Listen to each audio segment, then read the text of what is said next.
Hello friends, this is Panjwani again.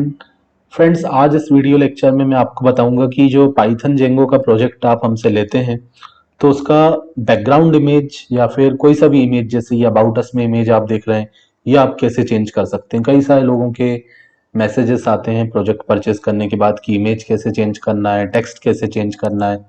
तो इसमें मैं आपको बताऊंगा इमेज कैसे चेंज करना है, टेक्स्ट वगैरह चेंज करना सीखना है, आपको कलर्स चेंज करना सीखना है। तो आपको ट्यूटोरियल्स को फॉलो करना पड़ेगा। ठीक है, आपको यूट्यूब चैनल पे हमने काफ़ी सारे जेंगो के प्रोजेक्ट के ट्यूटोरियल दिए हैं, ग्रोसरी शॉप का भी दिया हुआ है जिसमें पूरा हमने प्रोजेक्ट A to Z बनाना सिखाया है स्टेप बाय स्टेप। तो इस वीडियो में मैं आपको बताता हूँ कि कैसे आप इमेज को चेंज कर सकते हो, whether it is background image और सम अदर इमेज। जैसे ये इमेज आपको दिख रहे हैं, पूरे पेज में नहीं है, केवल पार्टिकुलर यहाँ एक डिव में हमने यहाँ पे लगा दिया है। होम पे देखेंगे तो ये कैरोजल में कुछ इमेजेस हैं। तो ये कैसे चेंज कर सकते हैं, तो एक इमेज को चेंज करके बताता हूँ दो तरीके से, एंड सेम प्रोसेस आपको सभी के लिए करना है। मैं यहाँ पे बात कर रहा हूँ स्टैटिक इमेजेस की। जो डायनामिक इमेजेस हैं वो डेटाबेस से आती हैं, तो डेटाबेस में जाके या तो आप चेंज करोगे या फिर एडमिन पैनल में हमने कंट्रोल दिया रहेगा एडिट करने का, तो वहां से आप चेंज कर सकते हो। ठीक है, तो सबसे पहले ये अबाउट वाली इमेज को मैं चेंज करता हूँ। मैंने दो इमेज यहाँ पे डाउनलोड करके रखी हुई है पेन ड्राइव के अंदर। तो ठीक है, मैं इसमें से कोई इमेज लगा के देखता हूँ। तो देखो, सिंपल तरीका एक तो ये है, जैसे ये मैंने इमेज को कॉपी कर लिया। इमेज का नाम आप देख रहे हैं, grocery1.jpg। एक्सटेंशन भी आपको ध्यान में रखना है।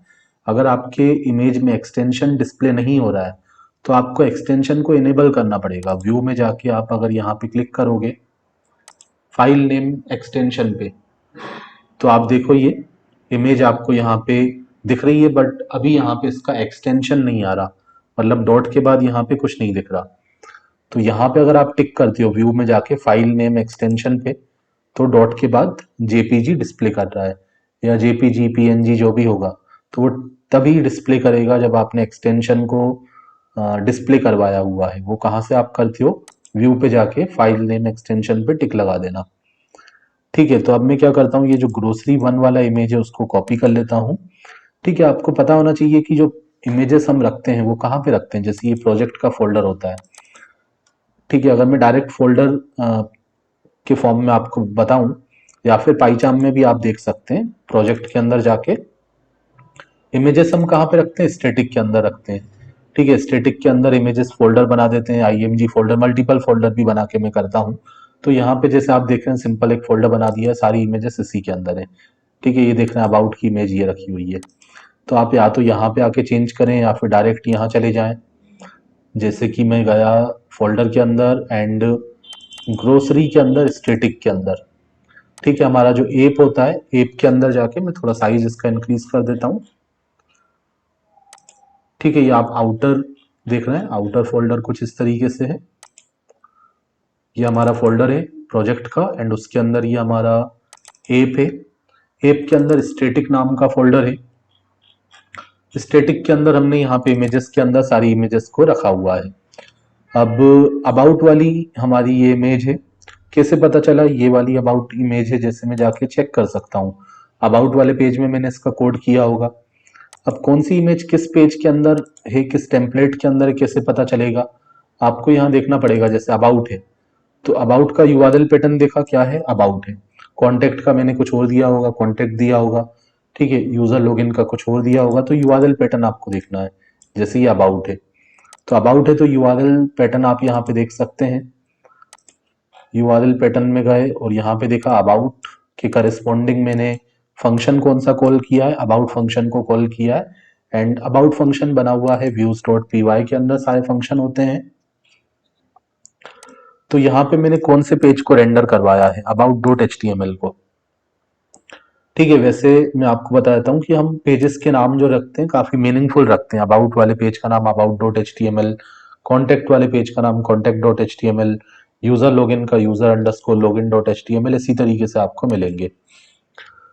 ठीक है, तो आपको इतना देखने की जरूरत नहीं है, यूआरएल्स के अंदर गए, यहाँ गए, फिर भी एक तरीका मैंने आपको बता दिया। तो ये वाले पेज में हमें जाके चेक करना पड़ेगा about.html पे।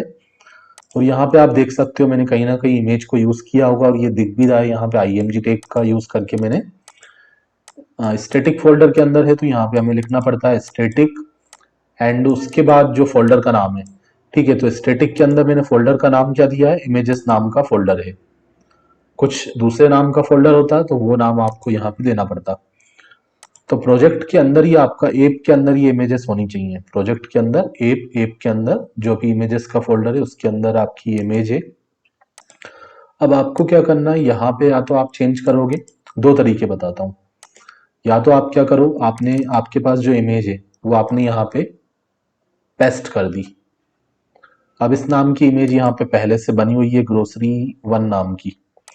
ठीक है, तो मुझे नाम चेंज करना पड़ेगा। तो सबसे अच्छा तरीका मैं क्या करता हूँ, ये जो अबाउट वाली इमेज है उसका मैंने नाम देखा क्या है, अबाउट डॉट जेपीजी। तो इस नाम को मैं क्या करता हूँ, यहां से कॉपी कर लेता हूं। ठीक है, नाम को मैंने कॉपी कर लिया। ये हमारे प्रोजेक्ट के अंदर इमेज रखी हुई है अबाउट डॉट जेपीजी, इस नाम को मैंने कॉपी कर लिया। एंड मैं क्या करता हूं, जो हमारी पेन ड्राइव के अंदर इमेज रखी हुई है उसका नाम चेंज कर देता हूं।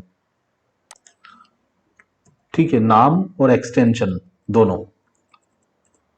ठीक है, अबाउट डॉट जेपीजी। अब ये जो बाहर इमेज है उसका नाम भी अबाउट डॉट जेपीजी है एंड जो अंदर इमेज रखी हुई है उसका नाम भी अबाउट डॉट जेपीजी है।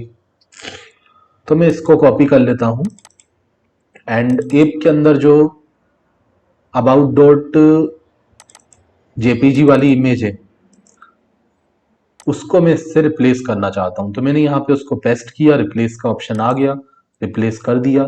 तो जो पहले वाली इमेज थी वो हट चुकी है और जो नया वाला इमेज था वो यहाँ पे आ चुका है। ठीक है, अब अगर मैं जाऊंगा यहाँ पे और एक बार अगर मैंने रिफ्रेश किया, ठीक है, अब इमेज यहाँ पे ऑलरेडी पुरानी वाली दिख रही है, नया वाला इमेज अभी तक नहीं आया। तो कई बार क्या होता है, आप इमेज को चेंज कर देते हो फिर भी पुरानी इमेज डिस्प्ले होती है। ऐसा इसीलिए होता है क्योंकि जो ब्राउजर होता है वो कैशे के अंदर इमेजेस को स्टोर कर लेता है। ठीक है, ताकि बार बार लोड ना करना पड़े। तो हम क्या करते हैं, इसको हार्ड रिफ्रेश करते हैं। हार्ड रिफ्रेश करने के लिए आपको प्रेस करना है कंट्रोल फंक्शन F5। ठीक है, कंट्रोल फंक्शन F5। तो कंट्रोल फंक्शन F5 मैंने प्रेस किया, आप देखो इमेज चेंज हो चुका है। तो अगर एक बार में इमेज आपको चेंज हुआ नहीं दिखेगा, आपने चेंज कर दिया फिर भी चेंज हुआ नहीं आया, तो आपको सिंपल रिफ्रेश से आपका अगर काम नहीं हो रहा तो आपको हार्ड रिफ्रेश करना पड़ेगा। हार्ड रिफ्रेश क्या होता है उसका एक अलग वीडियो मैंने बनाया हुआ है, उसको भी देख के आप कर सकते हैं। और वैसे तो उसका शॉर्टकट है कंट्रोल फंक्शन F5। ठीक है, कंट्रोल फंक्शन F5 ये आपको प्रेस करना है। ठीक है, तो दो तरीके मैंने बताया। या तो आप क्या करो, जैसे मेरे पास कोई दूसरी इमेज है, सपोज यहाँ पे मेरे पास एक और इमेज है ग्रोसरी 2। अब सब ग्रोसरी 2 या फिर इसका भी नाम मुझे चेंज करना पड़ेगा। अब इसका जैसे मैंने नाम दे दिया अबाउट एबीटी दे दिया, अबाउट का शॉर्ट फॉर्म में एबीटी लिखा। और इसको भी कॉपी करके मैंने अपने ऐप के अंदर जो स्टैटिक फोल्डर है उसके अंदर डाल दिया, इमेजेस के अंदर डाल दिया। ठीक है, यहाँ पे आपको रखना पड़ेगा स्टैटिक के अंदर जो इमेजेस हैं आपका उसके अंदर रखना पड़ेगा। अब इसका जो नाम है वो मैंने कॉपी कर लिया एक्सटेंशन के साथ, मतलब नाम भी और डॉट के बाद जो एक्सटेंशन है वो भी। अब मुझे चेंज करना है यहाँ पे। अब मेरा जो नया इमेज है उसका नाम क्या है, abt.jpg, तो वो मैंने यहाँ पे लिख दिया। एंड सेव करने की तो जरूरत नहीं है, ऑटो सेव होता है यहाँ पे। तो ये आपने यहाँ पे क्या किया, इमेज को पहले तो स्टैटिक फोल्डर के अंदर जाके इमेजेस के अंदर रख लिया, जो नाम है इमेज का वो नाम यहाँ पे दे दिया। अब जाके आपने यहाँ पे रिफ्रेश किया तो ये इमेज आपकी चेंज होके आ गई। अगर एक बार में नहीं आया तो हार्ड रिफ्रेश कर देना कंट्रोल फंक्शन F5। ओके, एक बार में आ जाए तो कोई प्रॉब्लम नहीं है। तो ये चेंज हो चुकी है। तो ये दो तरीके देखे, या तो आप उसी नाम से इमेज को इमेज आपने जो डाउनलोड किया है कहीं से उस वही नाम दे दो जो आपका ऑलरेडी इमेजेस के अंदर रखा हुआ है। जैसे हमने यहाँ पे किया, हमारे पास जो इमेज थी उसका नाम हमने दे दिया अबाउट डॉट जेपीजी और उसको यहाँ पे पेस्ट किया तो रिप्लेस का ऑप्शन आया, पुरानी इमेज हमारी हट गई, नई इमेज उसी नाम से आ गई। तो हमें कोड में जाके नाम को चेंज नहीं करना पड़ेगा। और अगर आपकी इमेज कोई दूसरे नाम से आपने यहाँ पे रखी है तो वो नाम आपको यहाँ पे देना पड़ेगा, मतलब कोड में जाके उसको सर्च करना पड़ेगा कि वो कहाँ पे है और उसका नाम यहाँ पे देना पड़ेगा। एंड देन आप रिफ्रेश करो, रिफ्रेश से नहीं होता तो हार्ड रिफ्रेश करो, उससे हो जाएगा। ओके, आई थिंक आपको क्लियर होगा। एंड ग्रोसरी शॉप का पूरा प्रोजेक्ट ट्यूटोरियल अवेलेबल है हमारे चैनल पे। पंकज पंजवानी नाम से आप मेरे चैनल को सर्च कर सकते हैं। panjwani-tutorials.com वेबसाइट में भी पूरा रिटर्न फॉर्मेट में मैंने लिखा हुआ है वहाँ पे। ठीक है, स्टेप बाय स्टेप आप वहाँ से रीड कर सकते हैं एंड प्रोजेक्ट को क्रिएट कर सकते हैं, प्रोजेक्ट डेवलपमेंट सीख सकते हैं। एंड रिसेंट में हमारा मशीन लर्निंग के प्रोजेक्ट भी हम अपलोड कर रहे हैं, तो आप हमारे चैनल से जुड़े रहें ताकि लेटेस्ट जो प्रोजेक्ट्स हैं वो आपको स्टडी करने के लिए मिलते रहें। Thanks for watching.